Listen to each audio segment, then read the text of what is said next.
بسم اللہ الرحمن الرحیم۔ بنی اسرائیل میں دو بھائی تھے جن میں ایک مسلمان تھا اور دوسرا کافر، اور تھے دونوں دریا کے شکاری۔ کافر بت کو سجدہ کرتا تھا، مگر جب مچھلیوں کے لیے جال دریا میں ڈالتا تو اس قدر مچھلیاں اس میں آ جاتی تھیں کہ اس کو کھینچنا مشکل ہو جاتا، مگر مسلمان کے جال میں صرف ایک ہی مچھلی آتی تھی اور اسی پر صبر کے ساتھ خدا کا شکر ادا کرتا تھا۔ اتفاقاً ایک روز اس مسلمان کی بیوی اپنے مکان کی چھت پر گئی تو اس کی نظر کافر کی بیوی پر پڑی جو زیور اور بہترین لباس سے آراستہ تھی۔ یہ دیکھ کر اس مسلمان کی بیوی کے دل میں وسوسہ پیدا ہوا کہ کاش میں بھی ایسی ہی ہوتی۔ تو کافر کی بیوی بولی، تو اپنے شوہر کو آمادہ کر لے، وہ بھی میرے شوہر کے معبود یعنی بت کی عبادت کیا کرے تاکہ تو بھی میری طرح مالدار ہو جائے۔ یہ سن کر مسلمان بھائی کی بیوی کچھ غمزدہ سی ہو کر نیچے آئی، اور جب اس کا شوہر گھر آیا تو اس نے بیوی کا حال متغیر دیکھ کر دریافت کیا کہ آخر کیا بات ہے جس سے تو اس قدر غمزدہ معلوم ہوتی ہے۔ تو وہ کہنے لگی، بس میاں، یا تو تم مجھے طلاق دے دو یا اپنے بھائی کے معبود کی پرستش اختیار کرو۔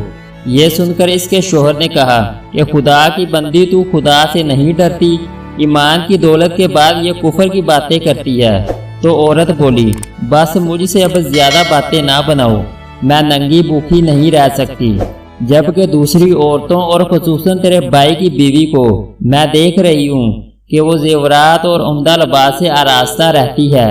جب اس مرد مومن نے دیکھا کہ عورت دریا ہٹ پر اتر آئی ہے اور اس کا اصرار حد سے بڑھ چکا ہے تو اس نے عورت کو تسلی دی، کہا، اچھا، گھبرانے کی ضرورت نہیں، میں کل سے کاریگروں اور مزدوروں میں جا کر محنت کر کے تجھے روزانہ 2 درہم دیتا رہوں گا، تو اس سے اپنی حالت درست کر لینا۔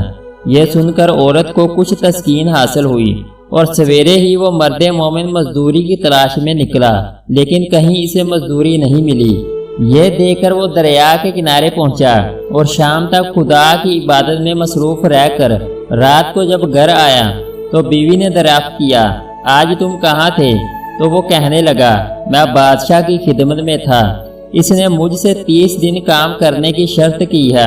عورت بولی کہ آخر وہ بادشاہ تم کو کیا دے گا؟ تو اس نے جواب دیا کہ میرا بادشاہ بڑا کریم ہے اور اس کے خزانے مال و دولت سے بھرے ہوئے ہیں، وہ مجھے وہ دے گا جو میں چاہوں گا۔ چنانچہ اسی طرح برابر وہ اپنے معبود برحق کی عبادت میں مصروف رہا۔ اور تیسری رات ہوئی تو بیوی نے کہا، سنو میاں، اگر کل تم نے مجھے مزدوری لا کر نہیں دی تو تم پر مجھے طلاق دینا لازم ہو جائے گا۔ یہ سن کر اس کو کسی قدر پریشانی لاحق ہوئی، اور تیسری صبح کو اس نے ایک یہودی سے کہا، کیا تم مجھے مزدوری پر لگا لو گے؟ یہ سن کر یہودی کہنے لگا کہ ہاں، تم کو مزدوری تو مل جائے گی، لیکن شرط یہ ہے کہ میرے پاس تمہارے کھانے پینے کا کوئی انتظام نہ ہوگا۔ چنانچہ وہ مرد مومن روزہ کی نیت کر کے یہودی کے ساتھ ہو لیا، اور حق تعالیٰ کے حکم سے حضرت جبرائیل 29 اشرفیاں ایک نورانی طباق میں لے کر اس کی بیوی کے پاس پہنچے اور کہنے لگے، میں بادشاہ کا قاصد ہوں، اسی نے یہ اشرفیاں دے کر مجھ کو تیرے پاس بھیجا ہے اور فرمایا ہے کہ تیرا شوہر ہمارے کام میں تھا، ہم نے اس کو نہ چھوڑا یہاں تک کہ اسی نے ہم کو چھوڑ دیا اور یہودی کے پاس چلا گیا۔